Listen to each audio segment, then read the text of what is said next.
welcome Nicolas Cage.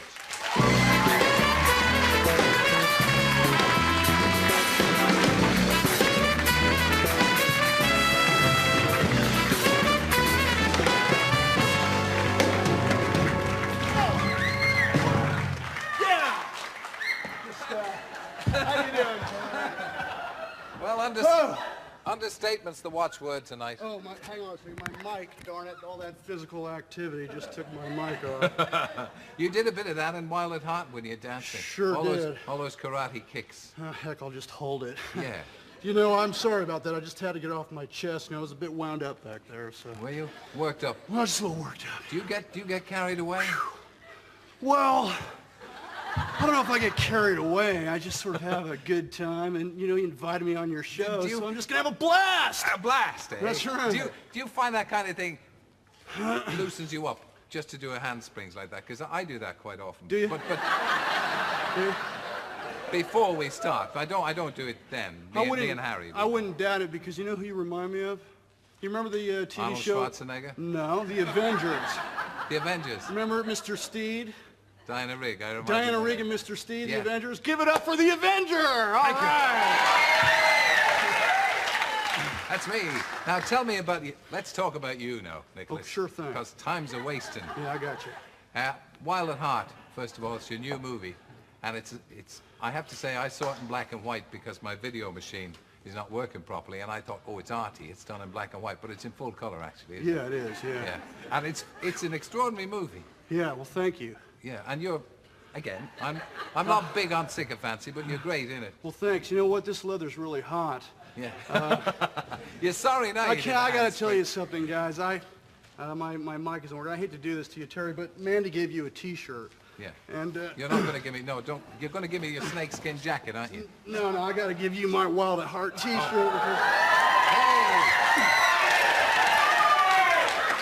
I'll just put these jackets. It's a big night for me, I can tell you. Wild at Heart. It's a big night for me. Tell me how you started in the acting. I mean, is that what you always wanted to do? Well, you know, when I was 6 years old, I used to watch the TV, you know, and yeah. I used to wonder how those little guys, like me right there, how I got into the TV, how they were talking like you know. And I tried to figure out ways of getting inside that TV set. So that was the first time I really wanted to be an actor, I think. Yeah. You have been quoted as saying that if you hadn't been an actor, you'd be dead now. Well, you know, maybe I was a little bit far-fetched. I guess I had this need, you know, to do kind of crazy things, and maybe if I hadn't become an actor, I used to like the idea of robbing banks. Yeah. So at least now I don't really have to rob a bank. I can just do it in a movie. Safer that way. But if you wanted to, the guys and I, we'd go out and we'd help. If you want to really get it off your chest, we'll rob a couple of banks. You want to go rob a bank with me? Well, they're all closed now. We'll have to wait until Tuesday. You get off work soon? It's a bank holiday, so Tuesday. Okay. Okay, we'll make a date. All right. So you've come over here to get away from all the excitement, or are you going to work here? Or what are you gonna... No, I came over here to go on your show. Oh. Yeah. You see? You see? People still care. Yeah. Yeah. So, what age were you? I mean, you're now 26. Right. You've been acting since... Since I was 16, 10 years. Yeah. You didn't go to acting.